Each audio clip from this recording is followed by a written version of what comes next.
Bonjour à tous, merci d'être ici. Je suis Elsa, je suis en charge de la communauté de scale-up et d'investisseurs au sein de France Digital. En quelques mots, France Digital, c'est la plus grande association de start-up et d'investisseurs en Europe. On rassemble plus de 2000 membres aujourd'hui. Et je suis ravie d'être ici, accompagnée de Thomas et de Quentin, nos experts en go-to-market, pour aborder le sujet brûlant du mindset pour passer de 0 à 100 clients. Thomas, Quentin, je vous laisse vous présenter. Ok, je commence. On m'entend bien ? Ouais, cool. Bon, enchanté, ravi d'être là, merci pour l'invitation, ça fait vraiment plaisir. Je suis nantais d'origine, donc ça fait toujours plaisir de revenir dans sa région natale, avec la belle météo qu'on connaît ici, ça m'avait pas manqué. Non, donc moi, Thomas, ça fait un peu plus de 5 ans que je suis chez La Vie. Je suis le premier employé. En fait, je suis arrivé au tout début, c'est Nicolas, mon cousin, qui a monté la boîte avec Vincent, avec un postulat qui était l'élevage intensif n'est pas durable, pour plein de raisons. Peut-être que je ne vais pas toutes les citer aujourd'hui, ça va être trop long, mais la projection de la consommation de viande est de doubler d'ici 2050. Il n'y a juste pas la place. Peu importe ce qu'on pense des alternatives végétales à la viande. Et le constat, c'était malheureusement les produits qui sont sur le marché ne sont pas bons. À l'époque, il y a 5 ans, toutes les alternatives à la viande étaient un peu pâteuses, etc. Il faut des produits vraiment gourmands. Et c'est comme ça qu'est née La Vie, avec une innovation de rupture qui est un gras végétal, donc une couenne végétale, mais à base d'huile de tournesol, qui était donc l'innovation qu'on a brevetée et qui fait que nos produits sont uniques aujourd'hui, parce qu'on a vraiment toute l'expérience culinaire d'un lardon, de bacon, de jambon, grâce à notre gras végétal qu'on a breveté, parce que du coup, La Vie, c'est le pionnier et leader des alternatives végétales au porc, uniquement au cochon, sans cochon. Et voilà, et du coup, la boîte s'est bien développée, on va en parler plus en détail. Et aujourd'hui, on fête 300 000 cochons sauvés depuis la création. Voilà. Bravo. Et moi, je m'occupe juste des ventes chez La Vie en restauration. Voilà. Bonjour à toutes et à tous, moi c'est Quentin, je suis aussi breton que la ville de Nantes, je vous laisse interpréter ça comme vous voulez. Moi ça fait 1 an et demi que je travaille chez Exa, anciennement connu sous le nom de eFounders, avec des succès comme peut-être vous connaissez Aircall, Spendesk, Front, parmi les boîtes dont on est le plus fier, même si on les aime toutes. Moi je m'occupe de la partie go-to-market chez Exa, j'ai hâte de vous en dire un petit peu plus, mais c'est comment on passe de 0 à 10 clients et de 10 à 100 clients le plus rapidement possible avant que les boîtes prennent leur envol au bout d'environ 10-12 mois. Voilà. Et avant ça, j'ai travaillé dans une néobanque que j'adorais, Shine. J'ai travaillé dans des différents startup studios et je me suis moi-même confronté à la dure réalité de l'entrepreneuriat. Voilà. Merci à vous deux. Donc, vous l'avez compris, ce qui va être intéressant aujourd'hui sur ce panel, c'est qu'on a 2 approches pour le go-to-market. Une approche SaaS Tech avec Quentin et une approche physique agroalimentaire avec Thomas. Donc pour le go-to-market, on commence par quoi ? Peut-être Quentin avec ton approche SaaS Tech. C'est quoi les premiers pas ? Alors déjà, il faut savoir, donc on est un startup studio. Donc ce qui se passe, c'est que tous les mois, on va faire des discoveries sur des marchés qu'on connaît pas. On y va de manière totalement débiaisée. On n'y va pas avec des solutions qu'on veut vendre. On veut juste explorer des marchés. Et pendant ce mois-ci, on va interviewer entre 50 et 70 acteurs qui façonnent la chaîne de valeur de ce secteur. Et à partir de ça, on va essayer d'en dégager 1 à 2 idées. On va commencer des phases de smoke test. Donc, on va tester un concept A, un concept B. On va lancer aussi bien des campagnes d'outbound. On va essayer de tester différents messages. Et à partir de ça, on va dire, tiens, là, il se passe quelque chose. Donc, à ce moment-là, en parallèle, on va recruter des cofondateurs, un duo cofondateur business, cofondateur technique. Et à partir de ça, on se dit, OK, maintenant, il faut qu'on construise une solution. Donc, ça, c'est côté CTO. Et côté CEO, moi, avec le CEO, sur la partie go-to-market, on va se dire comment on va chercher nos 10 premiers clients. On appelle ça des design partners. Un design partner, selon notre définition chez Exa, c'est toute entreprise qui a un pain tellement fort qu'elle est prête à payer dès le premier jour pour une solution totalement imparfaite. Et donc, à partir du moment où on arrive à trouver entre 5 et 10 clients qui ont un pain tellement fort et qui sont prêts à payer pour une solution qui va être pleine de bugs, et d'ailleurs, on va pas leur donner d'abord une première version du produit, on va leur montrer juste des wireframes. Et si les entreprises sont prêtes à s'engager sur un contrat de 6 mois avec ça, ça veut dire que là, on sait qu'on tient quelque chose et qu'on a fait une plutôt bonne discovery. Ça, c'est la première chose. Et la deuxième chose, c'est que, et ça, c'est un conseil pour vous, si vous adoptez cette partie design partner, c'est que la manière dont on fait payer les design partners, c'est que en général, ils commencent à payer 50% au moment où ils ont la première version du produit entre les mains, et après, nous, on veut s'engager au résultat, c'est-à-dire qu'à la fin du contrat design partner, on leur dit, ok, maintenant, le produit est live, tu vas payer tous les mois, est-ce que déjà, tu as envie de ça? La personne va nous dire oui ou non, et surtout, on va lui poser une question, c'est que, est-ce que tu as été satisfaite de cette expérience de design partner? Et si oui, elle va payer les 50% restants. Et donc, nous, on a vraiment un engagement de résultat là-dessus. Et c'est ce qui fait, je trouve, c'est ce qui rend cette phase vraiment passionnante. Merci Quentin. Toi Thomas, avec une approche produit physique, tu parlais aussi d'une approche hyper personnalisée, d'aller chercher aussi peut-être des grands comptes ou des commerces de proximité. Comment est-ce que vous avez fait ? Ouais, alors avant ça, même déjà, nous on était beaucoup moins structurés que ça. Nous c'était quand même le bordel. Quand on a commencé chez La Vie, on s'appelait 77 Food. Et nous on n'a pas trouvé notre go-to-market tout de suite. Je pense que ça arrive à beaucoup de boîtes. Hein. On était en marque blanche, on voulait faire du licensing, donc on voulait développer nos produits. On les vend à Erta, Fleury Michon, Aos, tous les gros charcutiers qu'on connaît, et le même chose à l'étranger. On fait produire par quelqu'un, on prend notre euro de commission, voilà, et après on les vend à ces gens-là. On a mis 2 ans à se rendre compte que ça marchait pas. D'un point de vue économique, il y avait trop d'acteurs dans la chaîne de valeur. D'ailleurs, c'est pour ça que ces gens-là font tout. Hein. Ils produisent, ils vendent, ils développent leurs produits. Et il y a eu ce fameux pivot, donc je pense que ça peut parler à pas mal de gens ici, où on a décidé de faire une marque B2C, et donc d'appeler ça La Vie, de parler à des consommateurs. Et à partir de ce moment-là, on a commencé à réfléchir à comment on allait trouver des clients. Mais à l'époque, on n'était pas du tout sur une marque B2C, même si notre business au quotidien, c'est du B2B. Hein. Nous, on vend à Carrefour, Burger King, Pizza Hut, c'est des professionnels qui, après, eux, ont leurs consommateurs. Mais voilà. Par contre, l'approche, elle est commune sur un point, c'est que on commence sans être prêt. C'est-à-dire que quand on a commencé chez La Vie, on ne savait pas produire, on n'avait pas de capacité de production, on n'avait même pas de produit fini. Nos premières démos commerciales, il y en a un qui cachait l'autre pendant que l'autre essayait de coller un peu le gras et le maigre pour pas que ça se dilite dans la poêle. Enfin, c'était un peu chaotique, quoi. Mais en fait, on se disait que si on n'avait pas embarqué des gens dès le début qui avaient des gros moyens, ça allait être compliqué d'avoir un impact global. Ça, c'était un mindset chez La Vie, ça a été depuis le début de se dire on veut avoir un impact global, européen, mondial peut-être, mais européen déjà. Et donc, on veut travailler avec des gros.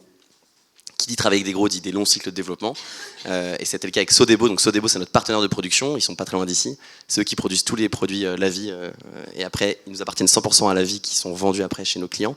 Mais pour convaincre Sodebo, c'est pareil. Au début, on est arrivé, on leur a dit on a une technologie incroyable, on l'avait pas encore en fait. Et quand on est arrivé chez Sodebo, on s'est fait confiance mutuellement. Ça a duré 1 an pour mettre le partenariat en place. Et après, il y a eu un partenariat en place, mais ça a pris 1 an, quoi. Et Fleury Michon Erta, ça a duré 2 ans. On était très très loin de lancer. Donc c'est aussi ça le désavantage de lancer avec des gens qui sont beaucoup plus gros que toi. Et puis après, on s'est dit si on veut marquer le coup, il y avait 2 approches. Soit on commençait plutôt logique avec des petites épiceries, c'est pas négatif petites, mais des épiceries localement, peut-être en région parisienne, puis après on fait à l'échelle française, etc. Soit on se dit qu'on tape gros national dès le début, et c'est ce qu'on a décidé de faire. Donc on allait voir Carrefour, donc qui est un des principaux acteurs en France dans la grande distribution, et on leur a donné une avant-première, une exclusivité, en leur disant on est prêt à lancer que avec vous, en leur disant tout le monde est trop intéressé, Leclerc nous tape à la porte, Franprix, Monoprix, alors que pas du tout, mais nous on se disait voilà, il faut faire monter la sauce. Et Carrefour nous a dit ok, go. C'est la première fois qu'ils le faisaient. Ils ont lancé au national, donc La Vie, la première fois qu'ils lançaient une start-up au national comme ça. Et comme Carrefour, c'est un réseau intégré, donc c'est-à-dire que les magasins répondent à une direction. C'est pas comme Leclerc où chaque adhérent est indépendant. On a pu avoir une diffusion très rapidement nationale. Ce qui a généré quand même un peu de problème avec les épiceries, qui étaient là, mais attendez, nous, c'est le cœur de cible. Les végétariens, les véganes principalement vont chez nous. Et ça, c'était une erreur qu'on a fait au début, c'est qu'on n'a pas assez pris soin quand même de notre corps, nos clients, notre corps target. On aurait dû peut-être lancer même 1 mois avant avec les épiceries. Ça aurait aucun impact pour Carrefour, parce que Carrefour regarde Leclerc, il regarde pas les épiceries. Et voilà. Donc c'est comme ça qu'on a fait, on s'est dit on va taper gros. Et par contre, le problème, c'est que quand on a signé avec Carrefour, on n'était pas prêt. On n'avait pas de capacité de production, le process chez Sodebo n'était pas du tout réglé. Et je me souviens, 3 semaines avant le lancement, c'était catastrophique, ça pleurait dans le bureau, c'était catastrophique. Et au final, on s'est tous retroussé les manches. C'est ça, je pense, l'état d'esprit startup. On était une vingtaine à l'époque. Et puis on s'est tous retrouvés à faire de la qualité du truc, aller à Montaigu, aider les équipes Sodebo avec des charlottes, des trucs. Puis ça l'a fait, quoi. Voilà. Il y a eu des ruptures, mais ça l'a fait. Ok, donc s'adosser à un industriel et aller voir, taper à la porte des grands comptes directement. Toi, Quentin, tu parlais aussi, avec une boîte SaaS-Tech, d'identifier les signaux faibles. Ouais, ça, les signaux faibles, c'est vraiment le petit bonbon de tous les fondateurs business ou de tous les employés go-to-market, grosses, etc. Donc vous avez le niveau basique de la chaîne du signal faible que tout le monde va vous vendre, qui sont ils recrutent sur tel job. Il y a 20% d'augmentation de la masse salariale. Ils ont publié sur Papers leur dernier bilan, ils font de la croissance. Ou alors le dernier qui est... c'est lequel le dernier? C'est la levée de fonds. La levée de fonds. Ça, c'est le basique du signal faible. Mais si vous montez en puissance sur votre secteur et que vous devenez un expert de votre secteur, vous êtes capable d'identifier très rapidement des signaux faibles. Et je vais vous donner des exemples très concrets. La première boîte sur laquelle j'ai travaillé quand je suis arrivé, ça s'appelait Catalogue. Catalogue, c'est toujours, ils ont levé 3 millions avec un super fonds. Catalogue, c'est un outil qui permet aux administrateurs des ventes de passer du centre de coût au centre de profit. En gros, un administrateur des ventes en B2B, quand vous avez deux entreprises qui dealent ensemble, vous êtes une entreprise de matelas, vous vendez 200 matelas à un hôtel, vous allez avoir un administrateur des ventes qui va saisir une commande qui a déjà été négociée par un commercial, etc. Sauf qu'en fait, cet administrateur des ventes, c'est le cerveau de la chaîne de valeur de cette commande. Et il est souvent vu comme un centre de coût et pas comme un centre de profit. Et Catalogue, justement, inverse ce rapport en permettant de faire de l'upsell, du cross-sell et compagnie.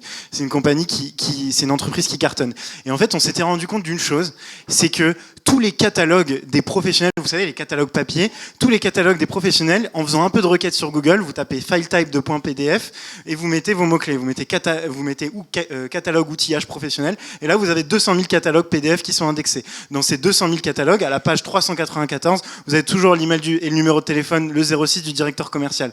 Vous vous rendez compte la mine d'or que c'est? Vous mettez quelques petits scrappers qui vous font une base de données très rapidement. Et puis après, vous démarrez vos campagnes d'outbound avec en pièce jointe directement le catalogue en disant bonjour, j'ai trouvé votre catalogue, je regardais et justement j'ai vu qu'à la dernière page vous aviez encore ces fascicules de bons de commande papier. Est-ce que c'est la manière dont vous gérez aujourd'hui votre prise de commande? Point d'interrogation. Je serais ravi d'échanger. Et vous voyez un petit peu la différence d'utilisation d'un signal faible, la puissance de la campagne qu'on est capable de démarrer, VS juste dire bonjour, j'ai vu que vous recrutiez un ADV en région nord-ouest, je pense qu'on peut vous aider. Vous voyez, vous passez vraiment du coq à l'âne. Et donc c'est vraiment important de se mettre de vraiment réfléchir là-dessus. Il y a tellement d'informations disponibles gratuitement sur Internet, c'est juste une mine d'or. Donc vraiment, posez-vous. Et ça, en fait, toutes ces choses-là, on les a découvertes à force de parler. On les a pas découvertes en étant derrière notre ordinateur, mais c'était en parlant avec des clients. Et ça, c'est vraiment, vraiment important. Et si je peux juste rajouter quelque chose, c'est que quand on cherche nos 10 premiers clients, on a souvent l'impression, on s'incline toujours devant le client qu'on cherche à séduire. Mon conseil, et c'est exactement ce que fait la vie, c'est d'inverser le rapport de tendance. C'est-à-dire que même si vous n'êtes pas en train de dealer avec Leclerc, etc., en fait, nous, quand on va recruter des avocats, on leur dit... La plupart du temps, on en a quand même quelques-uns, mais quand on dit qu'on a 7 avocats qui utilisent notre outil, dans nos emails, on va dire qu'on en a 15. On va mettre un sentiment d'urgence en disant vous avez notre offre, elle est valide jusqu'à vendredi. Un truc qui marche très bien, c'est je viens de regarder mon planning d'onboarding, sur le mois de mars, il me reste une dispo. Est-ce que vous êtes capable de me donner un verbal commit d'ici vendredi ou pas? Vous voyez, c'est tous ces petits trucs qui fonctionnent très bien. Merci Quentin. Donc premier client, donc vous avez expliqué comment trouver les premiers clients. Thomas, premier client Carrefour. Comment est-ce que vous avez fait pour avoir les autres? Du coup, une fois qu'on avait vendu notre capacité de production illimitée, qui n'était pas réelle, mais l'idée c'était de faire il y avait deux marchés qu'on voulait adresser, la grande distribution et la restauration. Aujourd'hui, c'est à peu près 60% grande distribution dans le CA de la vie et 40% restauration.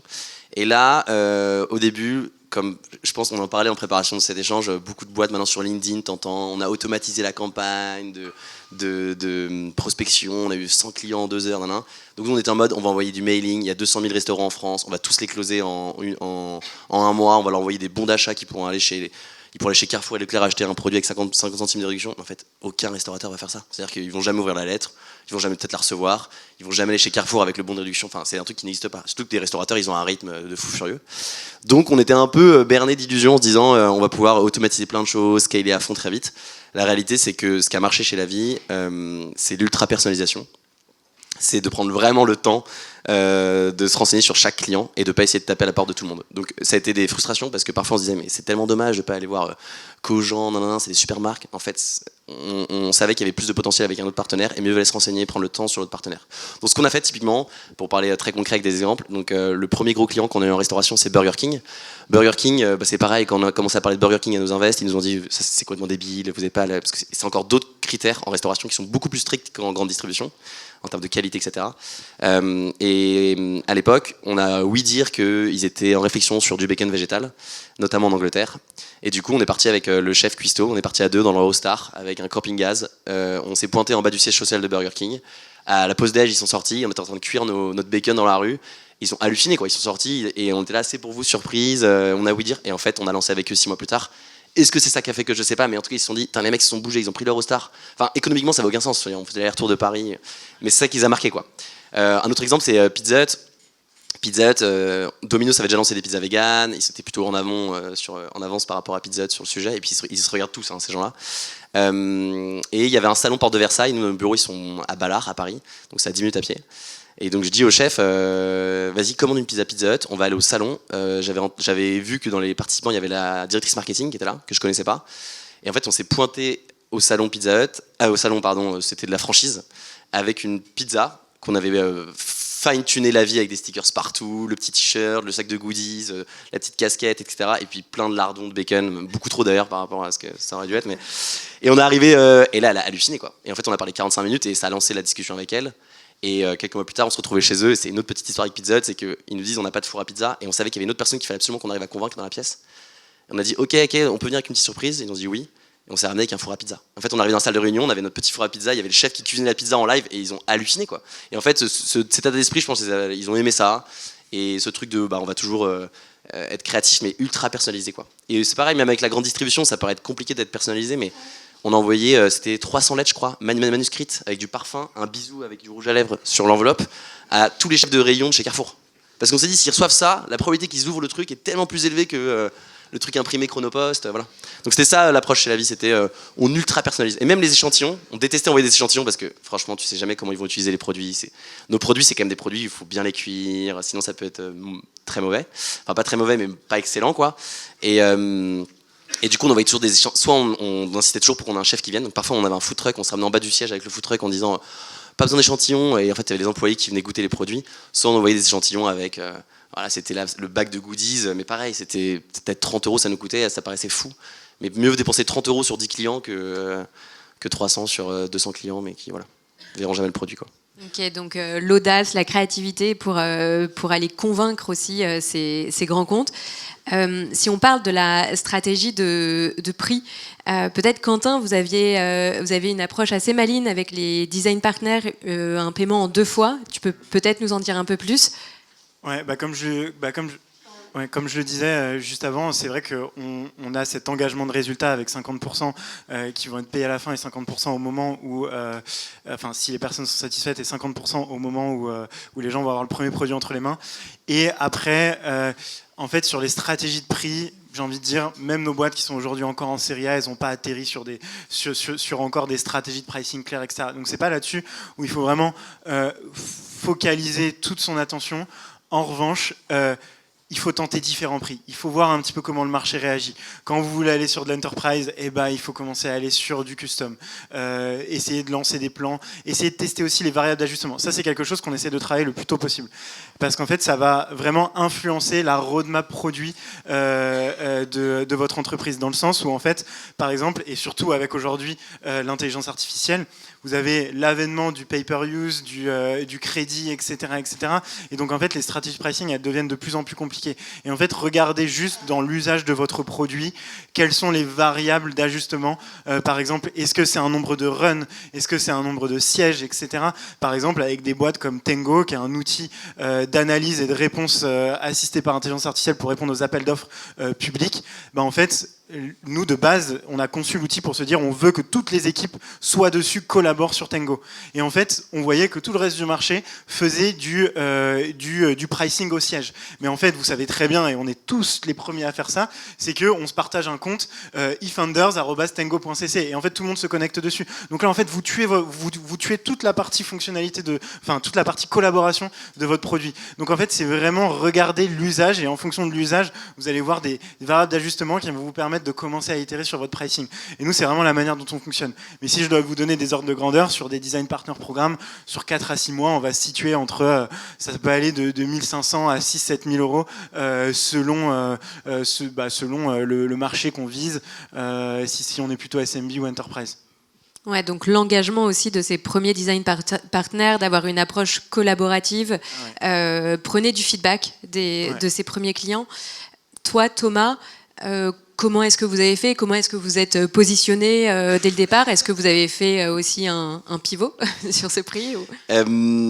Alors oui, le pricing c'est un sujet très important chez nous, mais juste avant je pense à un autre point sur le point d'avant, pour pas vendre du rêve qui n'est pas vrai, c'est que chez Lavie au début, on n'a pas fait tout de suite, on prend que des gros, on parle pas aux petits. On a fait l'erreur de vouloir parler à trop de monde quand même.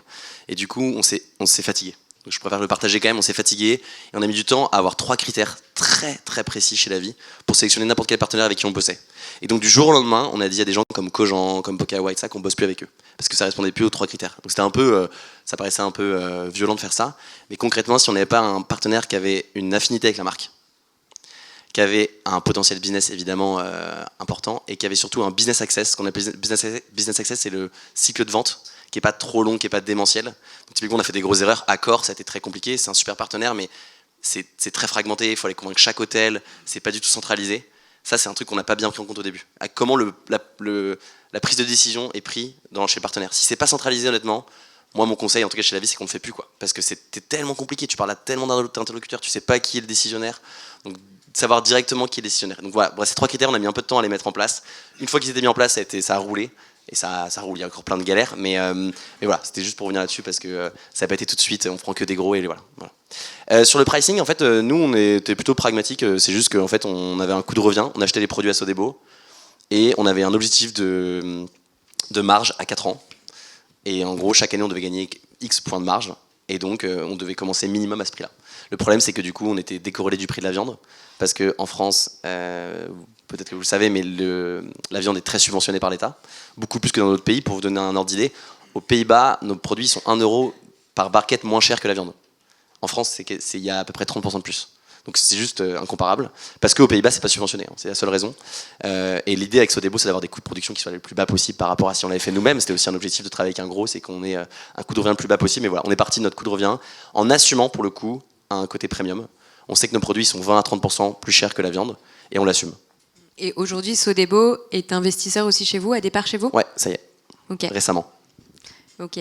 Si on parle d'outils pour scaler, pour commencer et pour scaler, Quentin, est-ce que tu as des recommandations d'outils?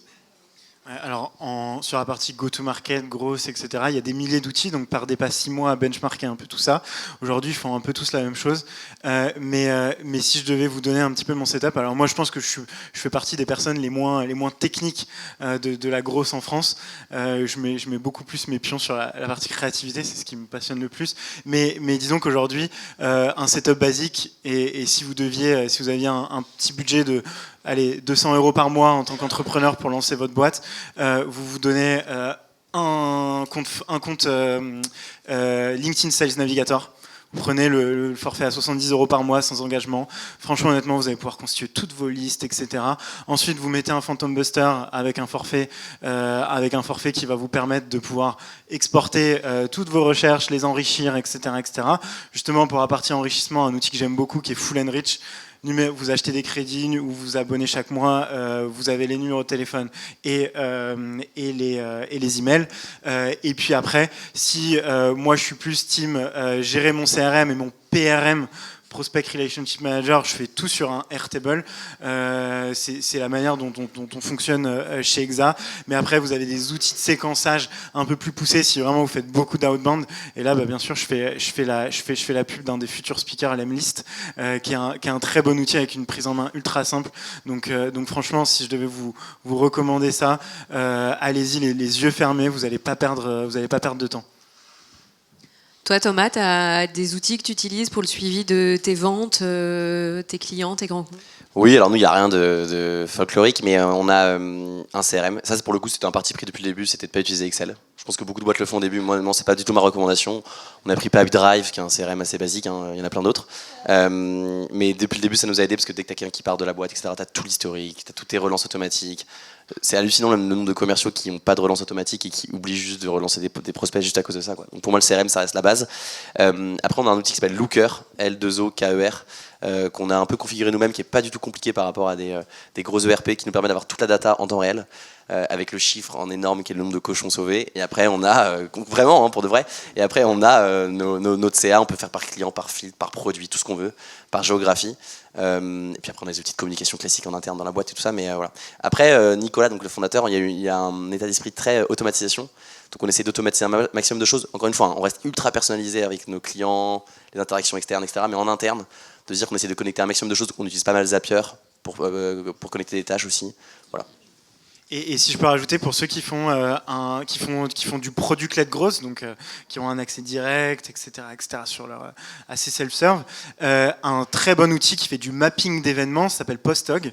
Et moi, je vous recommande dès le début de mettre en place votre mapping d'événements, parce qu'en fait, vous allez pouvoir ensuite, quand vous avez une approche, alors attention, c'est des termes techniques, quand vous avez une approche product-led growth, à l'intérieur de votre product-led growth, vous allez pouvoir déclencher des événements qu'on appelle des PQL, des Product Qualified Leads, qui vont vous permettre, en fait, à partir du moment où un utilisateur a complété au moins une de ces étapes, ou alors la somme de ces étapes, et ben à ce moment-là, il va rentrer dans un funnel de vente, parce qu'il va être considéré comme utilisateur avancé, ou alors utilisateur bloqué qui a besoin plutôt d'un solution engineer. Et là, du coup, vous passez d'un monde où vous avez des SDR des sales qui vont vous vendre une solution avant que vous l'utilisiez, à plus un solution engineer qui va vous aider à maximiser l'usage de votre outil. Et comment on maximise l'usage de l'outil? En passant à un plan payant. Donc vous voyez un petit peu ce changement de paradigme. Donc vraiment, un petit setup Postog, ça paye vraiment pas de mine. Merci. Donc on a parlé du produit, du prix, des outils. Si on devait parler aussi de l'équipe, des premiers recrutements, comment ça s'est passé chez vous, Thomas? On n'a pas fait des bons recrutements. Pareil, je pense que c'est une illusion de dire à chaque fois. Voilà. Donc on a fait des erreurs comme tout le monde. Par contre, ce qu'on a fait chez La Vie, alors moi je suis un contre-exemple, je suis arrivé, j'étais en fonds d'investissement avant, j'avais pas d'expérience en sales, etc. Mais c'est que sur tous les postes très clés, on a recruté des gens qui ont quand même pas mal d'expérience. Le Comec chez La Vie, ils ont entre 15 et 20 ans d'expérience tous. Des grosses expériences en grande distrie notamment, un peu moins en restauration, mais quand même. Après, tout s'apprend pour moi, c'est aussi l'état d'esprit qui fait que... Mais quand même sur des postes très clés, notamment l'expansion à l'étranger, etc. Ouais, j'aurais tendance à dire que acheter de l'expérience, c'est quand même un plus. Après, il faut qu'il y ait un fit, et on a fait des erreurs aussi. On a recruté l'ancien directeur CEO de Nestlé Europe, donc c'était tapis rouge, on était tous trop contents. Il était allemand aussi, et culturellement c'était quand même différent de la mindset chez La Vie. Ça n'a pas du tout marché, parce qu'on allait trop haut, c'était trop lent. Donc il faut quand même rester dans son ADN, je pense, coller à ses valeurs. Mais j'aurais tendance à dire que ouais, pour des postes clés, on a privilégié l'expérience. Après, on avait plein de gens chez La Vie qui avaient juste la dalle, quoi. Juste des gens qui arrivent. Moi je suis arrivé là-bas au début. T'as envie de... Beaucoup de gens tous les gens chez La Vie sont drivés par la mission, je pense que c'est essentiel. Et du coup, ils sont prêts à... Je dis pas forcément faire des heures sup pour faire des heures sup, mais vraiment à se donner à fond tout le temps. Donc on a une équipe chez La Vie où la moyenne d'âge, ça doit être 30 ans. Et oui, c'est des gens qui ont la niaque, où tu sens qu'ils sont passionnés par la mission. Voilà. Donc premier pas, c'était donc le CEO qui te recrute toi, donc la partie sales, et un CTO qui est parmi les associés, c'est ça? Oui, alors c'est ouais, exactement. Donc Nicolas, lui, il avait monté 2 boîtes, et donc c'est le CEO. Et Vincent, lui, c'est le cerveau des opérations, on va dire. C'est lui qui a fait son postdoc sur la physico-chimistrie des interfaces, et donc sur le gras. C'est un des 5 experts mondiaux du gras, voilà, tout concrètement. Et il a porté cette brique-là. Et donc l'équipe, la boîte, elle est divisée en 3 grandes couches. Il y a la R&D qui est à peu près un tiers des effectifs. C'était un choix fort aussi, c'est d'avoir La Vie, c'est une boîte R&D avant tout. Donc le laboratoire est dans le bureau. Souvent les boîtes agro, il y a le siège qui est dans Paris par exemple, et puis les bureaux qui sont à Pétaouchnok. Là tout est ensemble, donc c'est pour ça qu'on a pris un bureau qui est énorme, où on a le laboratoire qui est vraiment au milieu du bureau, donc il y a des dégustations de produits tout le temps. On est en contact tout le temps avec la R&D, et je pense que c'est pareil, même dans la tech, c'est toujours être proche du produit, je pense que c'est important. Et après il y a un tiers, c'est les équipes support, donc, dans lequel je mets marketing, etc. Puis après il y a un tiers, c'est les ventes, où là on est divisé en deux, encore une fois, grande distrie, restauration et industrie, parce qu'on a aussi lancé nos produits en industrie, donc c'est des sandwichs triangles, quand on a nos ingrédients qui sont sur des pizzas qui sont packagés par exemple, qui sont vendus à l'étranger, ça, dans des sandwichs qui sont vendus par Sainsbury, Metro, Monoprix, etc., c'est aussi la partie industrie. Et là, c'est assez classique, quoi. On a des responsables grands comptes, plus petits comptes, grossistes, voilà. Ok, merci. Toi, Quentin, quand tu accompagnes les boîtes, donc tu recrutes un CEO avec un sales, c'est ça, ou d'autres? Alors ça commence par un duo CEO-CTO, donc il y a une vraie phase de matching, c'est vraiment un couple qui se forme. C'est super beau à voir à chaque fois, on est très ému de voir ça. C'est super bizarre, mais ce que je dis. Et ensuite, après, directement, on va lancer le recrutement de 1 à 2 founding engineers, en général full stack. Ça va parce qu'on a quand même une ADN de sortir des beaux produits. Et puis après, au bout du 8-10e mois, quand on va commencer la phase de levée de fonds, on va lancer le recrutement aussi d'un business associate. Business associate, profil typique, ça va être quelqu'un entre 2 et 4 ans d'expérience qui était assez cantonné sur un poste, ça peut être sales, ça peut être market, etc. et qui a envie de devenir couteau suisse, le first employee d'une boîte et qui a envie de créer une belle histoire. Et donc ça, c'est quelqu'un qui va arriver et qui du jour au lendemain va faire aussi bien du customer care, du sales, de la GTM, lancer des lead magnets, faire des campagnes d'outbound. C'est un métier qui est passionnant, c'est un profil qui est dur à trouver à chaque fois, mais une fois qu'on le trouve, il y a vraiment de belles histoires qui s'écrivent. Et en fait, on cherche un peu des Thomas pour chaque lancement de boîte, quoi. C'est juste des gens qui ont vraiment la dalle. Voilà. Et tu parlais aussi pendant notre rendez-vous de préparation de l'importance de travailler son audience aussi sur les réseaux, chose que vous faites aussi, vous, pour le fondateur avec qui vous allez bosser. Ouais, en général, tant qu'on n'a pas fini la phase de design partner, on va pas faire de gros lancements de produits. Et du coup, pendant cette phase-là, c'est pas du temps perdu, c'est du temps où en fait on met des petits mécanismes. Et je vous incite à faire ça.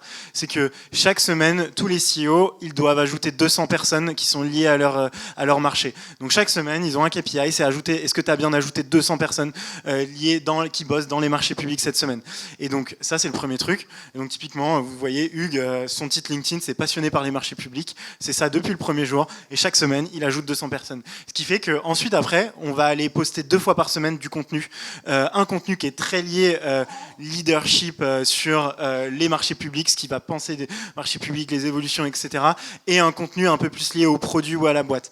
Et on va faire ça de manière hebdomadaire. Et en fait, au fur et à mesure, on va se créer une audience. Ce qui fait que le jour où on fait le vrai lancement, on n'a pas besoin de construire l'audience puisque l'audience, elle existe déjà.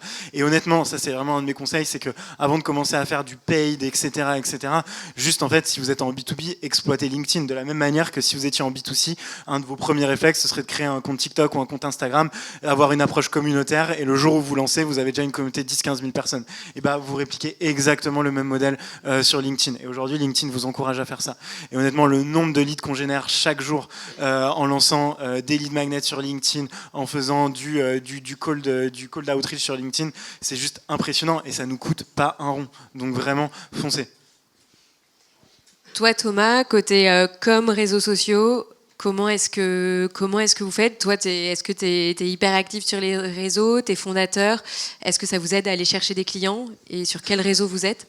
Alors moi, je suis pas en marketing du tout chez La Vie. Ils ont fait un très bon boulot, le marketing. Je pense qu'une des réussites, c'est que marketing et sales chez La Vie sont dans la même pièce tout le temps. On est tout le temps ensemble. Donc c'est du marketing qui est très orienté business, même si l'approche au début, c'est de se dire, on arrive sur un marché qui est quand même les alternatives végétales à la viande en France. On va pas se mentir, culturellement, on en est loin en France à la base. Donc c'était de se dire, il faut qu'on ait un angle différent de ce qui se fait sur le marché. Toutes les marques avaient les mêmes noms. Beyond Meat, Vegetarian Butcher, que des trucs qui mettent en contradiction la viande et le végétal, ou le végétal sympa, le végétal. Et nous, on s'est dit, On va s'appeler La Vie, parce que c'est notre mission en fait, alors pour plein de raisons, mais on apporte la vie dans un rayon où il n'y a que la mort, ça c'est la raison la plus glauque, mais c'est vrai, c'est dans un rayon c'est la volonté, et puis c'était la vie autour de la table, c'est-à-dire qu'à la fin on peut avoir un musulman, un juif, un vegan et un carnivore autour de la même table, en fait s'ils ont des carbonara et qu'ils se régalent, bah c'est gagné quoi. Donc ça c'était l'état d'esprit, c'était de se dire on va créer une marque qui va être différente, et on s'est inspiré pas mal de Michel Augustin, de Ben & Jerry's, qui sont des marques qui racontent des choses. Et je pense que c'est là où la marque La Vie s'est plutôt bien développée. Aujourd'hui, il y a à peu près 150 000 followers sur les différentes plateformes. C'est parce que elle parle, elle est inspirationnelle, je pense. Et du coup, on travaille aussi. Ça va jusqu'à nos collaborations. On nous a beaucoup critiqué parce qu'on travaille avec Burger King. Mais quand on répond qu'on travaille avec Burger King parce que Burger King a un impact qui est 1000 fois plus grand qu'un resto du coin et à qui on veut bosser aussi, bah, les gens ils comprennent qu'on a une mission qui dépasse largement tel ou tel acteur. Et donc ça a été l'état d'esprit chez La Vie depuis le début. Moi, après, à titre perso, je te rejoins, LinkedIn, c'est une arme de destruction massive en sales. Moi, j'utilise beaucoup LinkedIn en sales parce qu'en fait, il suffit juste d'ajouter la personne, de liker son dernier commentaire, son petit post, etc. Tu le vois en personne. Je l'ai fait plein de fois. Hein. Tu arrives à la vente, ça n'a rien à voir le sujet, et tu arrives à amener le sujet que tu as vu sur LinkedIn parce que tu as vu que la personne avait dit ah, j'adore Jean Covici, alors que ça n'a rien à voir avec la viande végétale, quoi. Et ben, tu cales le truc. Ah, toi aussi, tu suis, et ça a créé un lien très, très proche, très vite. Après, moi, en plus commerciaux, en termes de tips, c'est assez basique, mais que ce soit sur LinkedIn ou autre, peu importe les supports, c'est 5 relances en 5 semaines. Si t'as pas de réponse, tu pousses à 6 mois, ta 6e relance. Parce qu'en fait, je pense le meilleur conseil que je puisse donner sur la prospection et sur les ventes, c'est si tu sens que la personne en face de toi n'y croit pas profondément, ça faut arrêter. En fait, c'est horrible. Nous, on était loin dans des discussions, ça a duré des mois et des mois. S'il n'y a pas une réelle conviction des gens en face de toi de lancer le produit, faut arrêter. Et on m'avait dit le meilleur commercial, c'est celui qui arrête en premier. Je crois que c'est vrai. Franchement, c'est vrai. C'est celui qui arrive à dire à son boss ou à son fondateur je suis désolé, ce client il est génial sur les 3 critères, il est incroyable, mais en fait il y croit pas vraiment, donc autant arrêter. Et ça franchement on l'a fait, je l'ai pas toujours fait bien sûr, mais je pense que ce serait le meilleur conseil que je puisse donner là-dessus. Et encore une fois, au début je commençais par mail sur la prospection, puis après LinkedIn. Franchement je pense que c'est le meilleur outil aujourd'hui de prospection.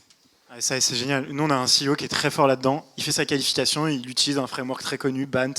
Il valide le budget, l'autorité, les besoins et la timeline. Et en fait, il n'y a jamais les 4 qui sont là, ouais, c'est ça. Et du coup, en fait, il coupe court à la conversation. Il dit écoutez, je pense que là-dessus, ça ne va pas le faire. Donc, on va arrêter notre qualification, je vous fais gagner du temps, etc. Et ça, il le fait vraiment très, très souvent. Et en fait, c'est ce qu'on appelle de l'anti-vente. C'est-à-dire qu'en fait, vous allez froisser peut-être même le prospect. Parce qu'en plus, il va voir, quand vous l'avez démarché, vous allez lui dire en ce moment, on travaille avec les mêmes personnes, avec cet acteur qui est exactement dans le même space que toi, etc. Donc vous allez voir, en fait, c'est ah non, en fait, je pense que tu n'es pas prêt à utiliser la solution. Vous savez, des petites phrases comme ça qui piquent un petit peu. Ça fait vraiment mal à l'ego, et en fait, c'est de l'anti-vente. Et après, vous avez naturellement des comportements qui font que non, mais attendez, montrez-moi votre démo, je veux regarder comment ça fonctionne. Non, mais attendez, moi, je peux très bien les changer en interne, etc., etc. Et en fait, si c'est pas le décisionnaire, ça va devenir un énorme sponsor. Et si c'est le décisionnaire, lui, vous allez accélérer le processus de décision. Et c'est impressionnant à quel point ça fonctionne. Oui, quand tu parles des autres clients qui font la même chose que potentiellement le prospect, ça accélère nettement le processus de vente. Merci. Est-ce que vous avez on en a un petit peu parlé, je voulais vous demander, est-ce que vous avez des messages, des conseils à faire passer aux entrepreneurs ? T'as commencé à en évoquer quelques-uns. Est-ce que sinon, t'as pas aussi des pièges à éviter lorsqu'on se lance à... Ouais, si, piège, j'en ai parlé. C'est au début, on a voulu taper à trop de portes et c'était voilà. Travailler avec des gros, ça a du bon, mais ça aussi, c'est des cycles de vente qui sont très longs, etc. Donc au début, c'était compliqué pour nous, on était à risque quand même. Non, en conseil, c'est juste pareil sur l'état d'esprit quand on prospecte. Nous, on a toujours fait ça. Je pense que c'est aussi quand on était chez 77 Food à l'époque, on travaillait donc parlait à Fleury Michon, etc. Nous, on nous a quand même appelé une semaine avant de les voir, le Comex de Fleury Michon, pour leur dire qu'on venait pas. Parce que finalement on changeait de modèle, mais on a toujours parlé avec des gens qui étaient assez hiérarchiquement assez élevés dans des boîtes qui étaient beaucoup plus grosses que la nôtre, et on a toujours gardé cet état d'esprit chez La Vie en fait on est au même niveau, ils ont plus besoin de nous que l'inverse. Donc en fait moi typiquement par mail je dis jamais merci, ça peut paraître bizarre mais je dis toujours j'étais ravi de te discuter avec toi, jamais genre merci pour ton temps, non, parce qu'en fait si tu dis merci pour ton temps, tu montres que finalement il t'a accordé du temps, c'est une chance. Alors c'est bête, mais c'est perso, mais dans la boîte on fait tout ça et ça marche très bien. J'étais ravi je m'adresse toujours mes mails à une seule personne. Même si j'ai parlé à 6 personnes dans la salle de réunion, à la fin il y a une seule personne c'est un tel. Il y a toujours une question à la fin de mon mail. Si tu mets pas de question, tu n'auras pas de réponse. Donc c'est des trucs très basiques, mais c'est ça qui fait qu'au final tu arrives à faire le tri très rapidement. Et après, le meilleur conseil que je puisse donner, c'est celui que on a évoqué, hein, c'est au fait, tu peux faire tous les plans du monde, tes analyses SWOT, etc. Bon, faut y aller quoi. Nous, c'était aussi au début, en allant dans la rue, faire goûter nos produits en micro-trottoir, en mettant notre food truck place de la République, en faisant goûter en plein de gens, des gens qui nous disaient ah ça c'est pas bon, hein, qu'on a amélioré les produits, qu'on a voilà. Et c'est comme ça que ça marche. Et j'en profite pour placer mon petit coup de pub, mais c'est exactement ce que fait ma femme chez Bombini, qui est une marketplace d'activités pour enfants, qui est incroyable. Bombini. Allez-y si vous avez des enfants ou des gens qui ont des enfants. Et ben non, mais elle fait pareil. Elle va voir toutes les activités pour enfants à la main, à la mano, taper, parce qu'en fait il y a rien de mieux que l'interaction client quand même, pour comprendre vraiment c'est quoi tes meilleurs arguments de vente, etc. Et au début, on a passé un peu trop de temps dans nos bureaux, je pense. Et tu parlais là d'adresser un mail à une seule personne lorsque tu envoies plusieurs. Comment est-ce que tu la sélectionnes? C'est le décideur ou c'est plutôt la personne qui a marqué un plus grand intérêt pour Alors ouais, il faut définir son champion, le fameux truc du champion, de la championne. Donc celui où tu dis à chaque fois que tu parles, il dit ah ouais incroyable, incroyable, ou qui écoute les produits, qui dit c'est fantastique. Et dès qu'il y en a un qui dit ça dans la pièce, tu dis ah ouais tu trouves, non, tu relances, tu rephrases, etc., etc. Et après, même si c'est pas le fondateur, alors c'est toujours le décisionnaire. Nous on avait trois décisionnaires, c'était le responsable produit ou la responsable produit. Ensuite c'était le marketing, ça passait par marketing. Et en dernier on évitait les achats, parce que si tu passes par les achats, c'est une relation très produit, prix, etc.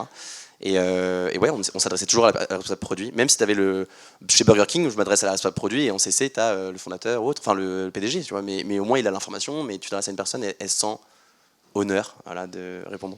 Ok, donc pas forcément la personne avec le plus de responsabilités, mais plutôt celle qui a marqué un plus grand intérêt. Oui, parce que ça va être cette personne qui va être le project manager de côté, tu perdras beaucoup moins de temps. Et pareil, hein, on n'a pas bien fait au début, d'identifier qui est la personne qui décide quoi. Plus l'organisation est grosse, évidemment, plus c'est dur. Mais ça vaut le coup de se pencher sur l'organigramme des boîtes avant de les contacter, de bien regarder ce que fait la personne, etc. Parce que sinon, pareil, tu perds un temps fou. Ouais. Mais c'est ça quoi, c'est y aller au culot. Franchement, jamais quelqu'un prendra mal que tu ailles en bas de son bureau. Tu vois. Pour la petite histoire, Nicolas, le fondateur, il avait postulé chez Michel Augustin à l'époque, dans son ancienne vie. Et il avait fait couler une plaque de ciment, enfin de béton, et il avait marqué CV en béton de Nicolas Schweitzer. Et il s'était pointé au siège de Michel Augustin, il a dit bah voilà, j'ai mon CV en béton et la meuf à l'accueil, elle a halluciné. Et il a discuté avec la RH quoi. Et il a pas eu le poste, mais il a discuté avec la RH. Faut quand même oser, faut oser, c'est ça le message. Toi, Quentin, des messages à faire passer? On n'automatise rien tant qu'on n'a pas trouvé les 10 premiers clients. Ça, c'est la première chose. Nous, on force les founders, on leur dit non, on n'utilisera pas tel outil tant que tu n'auras pas envoyé tes séquences toi-même, tant que tu n'auras pas stalké toi-même tout un tas de profils LinkedIn pour comprendre quels sont les top 10 job titles sur LinkedIn de ta persona. Vous voyez, tous ces petits trucs, en fait, si vous automatisez, vous passez à côté d'un nombre de choses, un nombre de détails incalculables. Ça, c'est la première chose. Et puis, ouais, non, mais soyez des filous, quoi. Enfin, ça peut paraître tout bête, mais avec une de nos boîtes, ce qu'on faisait, c'est qu'on se disait, ok, on sait que nos personas sont très réceptives lors de salons professionnels. Okay, on s'est dit, mais on n'a pas le temps d'aller toutes les voir. Donc, on va passer sur le salon et on va juste prendre une photo de chaque stand. Et ensuite, après, on va mettre ces photos dans notre CRM et on va faire partir une campagne en disant bonjour, je suis passé devant votre stand, vous aviez plein de personnes, je voulais pas vous déranger. By the way, votre stand était magnifique. CF, la photo en pièce jointe. Maintenant que vous avez un carnet de commandes bien rempli, ce serait top qu'on puisse échanger. Et là, franchement, sur 80 emails, on était à 25 démos, 25 démos bookés. Donc, c'est juste génial. En fait, vous voyez, c'est ces petits trucs, c'est des petits hacks. Une photo, ça prend 2 minutes, vous pouvez rester 10 minutes sur un salon maximum. Vous voyez, c'est ces petits trucs. Bon, maintenant que je vous l'ai dit, le faites pas tous parce que en fait, je donne trop de trucs, je pense. Et du coup, non, je rigole. Non, mais en vrai, il y a rien de rocket science dans ce que je dis. Hein. Mais vous voyez, c'est juste tous ces petits trucs-là. Donc, ouais, n'automatisez rien, soyez des filous et voilà. Non mais ouais, je suis vraiment d'accord avec toi. Encore une fois, la personnalisation, il n'y a rien de mieux quoi. C'est tellement chiant de se faire prospecter avec un mail générique ou non. Franchement, dès que c'est personnalisé, t'as beaucoup de chances d'avoir une réponse. Donc ouais, oser, personnaliser. Ok, bah, je pense que ça va être les mots de la fin. Oser, personnaliser. Merci Quentin, Thomas pour vos retours. Merci à Ici Lundi pour l'organisation de cette conférence. Si vous avez des questions, que vous souhaitez rencontrer Thomas, Quentin en one-to-one, n'hésitez pas. Ils sont là dans le lobby. Voilà. Et si vous n'avez pas goûté encore les produits, foncez, hein, il y en a partout, donc il n'y a pas d'excuses.